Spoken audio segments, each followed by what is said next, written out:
para você que está ouvindo o nosso podcast e seja bem-vindo à Voz da Saúde. Hoje iremos abordar um tema muito recorrente nos dias atuais, o sarampo. Eu tenho conhecido que pegou sarampo. Sério? Então deve ser bem comum essa doença, porque o meu primo também pegou e acabou passando para sua irmã, que no caso é minha outra prima. Bom, então vamos descobrir sobre a doença hoje. Então, voltando ao assunto, você sabe o que é o sarampo ou então como se proteger? O sarampo é uma infecção viral, podendo ser grave para crianças pequenas, mas de fácil prevenção. Para se aprofundar no assunto, convidamos duas mulheres da área da saúde, a infectologista Ana Luísa e a médica Larissa. Boa tarde, doutoras. Boa tarde. Boa tarde. Para nosso público entender, já que muitos podem não saber, o que é o sarampo? Bom, para começar, o sarampo é uma doença infecto-contagiosa grave, causada por um vírus, o morbilivírus, que é o agente patogênico e, já que não tem vetor, é transmitido pelas secreções respiratórias e provoca inflamação generalizada nos vasos sanguíneos. Não muito tempo atrás, era difícil encontrar alguém que não tivesse tido sarampo. Era uma doença tão comum na infância que as mães costumavam colocar os filhos pequenos em contato com outras crianças doentes, porque havia uma certa crendice de que quanto mais novas elas fossem infectadas, menos grave seria a doença e menos complicações provocaria. Doutora Larissa, como você explicaria o modo como essa doença se propaga? A transmissão ocorre de pessoa para pessoa, geralmente com tosses, espirros, fala ou respiração. Por isso, a facilidade do contágio da doença. Também é possível se contaminar através da dispersão de gotículas com partículas virais do ar. A doença é apresentada na fase que a pessoa está com febre alta, mal-estar, coriza, irritação ocular, tosse e falta de apetite, e dura até 4 dias após o aparecimento das manchas.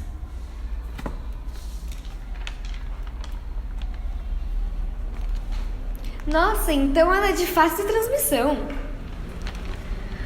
Mas, então, quais são os sintomas e o que eles causam no nosso corpo?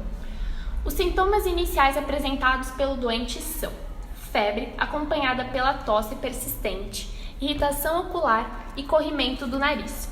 Depois desses sintomas, existe um período de incubação, que pode variar de 10 a 18 dias. Após esses sintomas, geralmente há o aparecimento de manchas avermelhadas no rosto que progridem em direção aos pés, com duração mínima de 3 dias.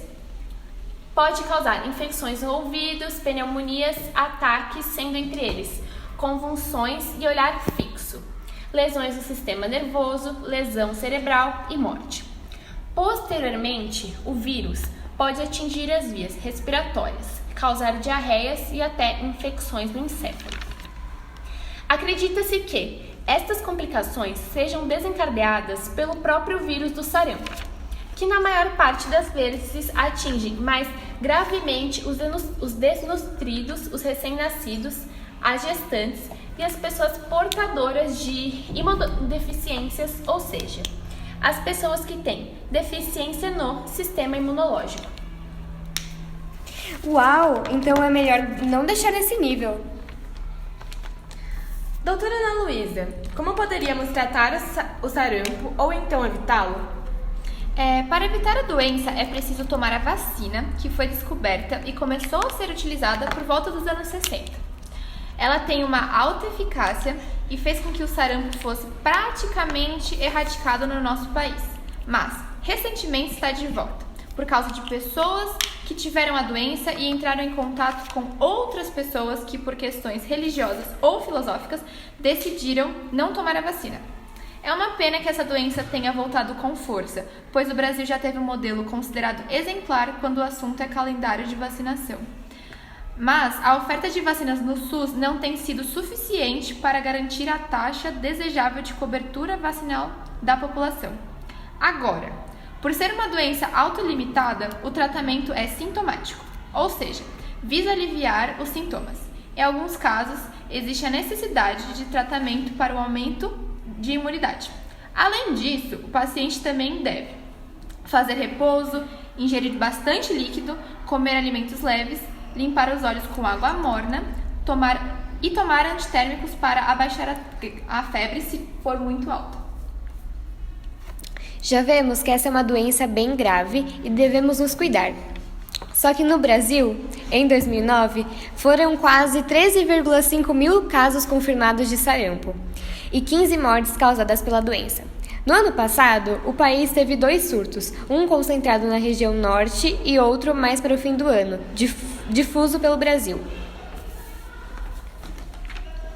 Do total de casos, 75% estão nos municípios de São Paulo, e a maioria das mortes também se localizam na capital.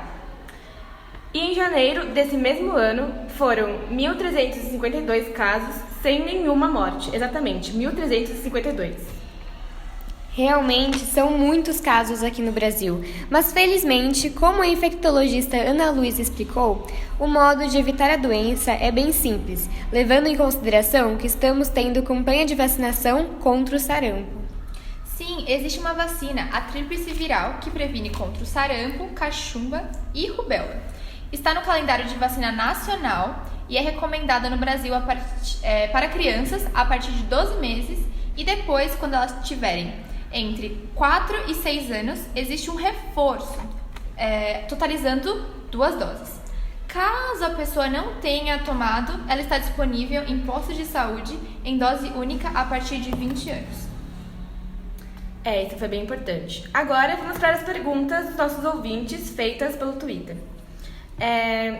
O @leovirus12 perguntou: meu filho tem 2 meses, é seguro vaciná-lo? A vacinação contra o sarampo em crianças menores de 9 meses é imunogênica e segura. Em exames realizados, não foram encontradas evidências de menor proteção após o esquema completo com 2 doses, quando a primeira dose é administrada antes dos 9 meses de idade. Entretanto, parece haver diminuição nos títulos de anticorpos específicos contra o sarampo nos vacinados mais precocemente. Atualmente, a recomendação do Ministério da Saúde é que as crianças vacinadas antes de 1 ano de idade sejam revacinadas nas idades recomendadas pelo PNI, isto é, aos 12 meses e aos 15 meses de idade, no intuito de garantir a imunidade duradoura contra o sarampo. Isso foi bem esclarecedor. Agora, outro ouvinte, @BabyGlory, perguntou: como funciona o sistema de vacinação no Brasil? O sistema de vacinação no Brasil é através das carteirinhas, e o que leva ao assunto que retomar os níveis de cobertura vacinal que conseguimos antes de 2016 é urgente para órgãos de saúde no Brasil.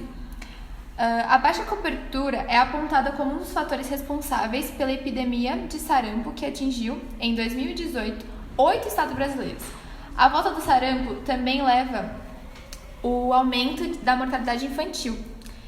E em 2016, a Organização Mundial da Saúde, ou OMS, declarou a eliminação da doença no país. Mas, de fevereiro a agosto de 2018, o número de suspeitas e de casos confirmados aumentou mês a mês, com destaque para 2 surtos nos estados de Amazonas e Roraima. Nessas regiões, nos 6 primeiros meses, parte dos casos estava relacionado a pacientes imigrantes refugiados da Venezuela, não vacinados em seus locais de origem. O país vizinho enfrenta um surto de sarampo desde 2017. Bom, espero que tenha conseguido tirar a sua dúvida. O @DaniTakazi perguntou: o sarampo afeta os animais? Como já havíamos falado, o sarampo é causado por um vírus e normalmente é transmitido através do contato direto e através do ar. O vírus infecta o trato respiratório, depois se espalha por todo o corpo e é uma doença humana e não há ocorrência em animais. Que bom que os pets estão seguros então. A última pergunta do dia é do Diogo Comuna. A vacina tríplice viral é paga? Não, ela não é paga. E também agora existe a campanha de vacinação. Então, a Secretaria do Estado de Saúde iniciou, nesta segunda-feira, a primeira etapa da campanha nacional de vacinação contra o sarampo de 2020. O objetivo é alcançar crianças e jovens ainda não imunizados contra a doença. As doses foram aplicadas em pessoas na faixa etária de 5 a 19 anos. Até o dia 13 de março, as doses estarão disponíveis em todos os postos de vacinação do estado de São Paulo. Ainda haverá o dia D, quando os postos de saúde estarão abertos para facilitar o acesso dos pais e responsáveis. É importante comparecer aos postos de saúde com a carteirinha de vacinação, para que um profissional verifique a necessidade de aplicação da dose. Ainda bem que o governo oferece a vacina, não é mesmo? Sim, é bem importante oferecer. É, o mínimo. Muito obrigada, doutoras. Foi uma entrevista muito esclarecedora. Agora que estamos todos informados, não esqueçam que a vacinação é essencial. E esse foi o nosso programa, A Voz da Saúde. Tchau, tchau! Tchau, tchau!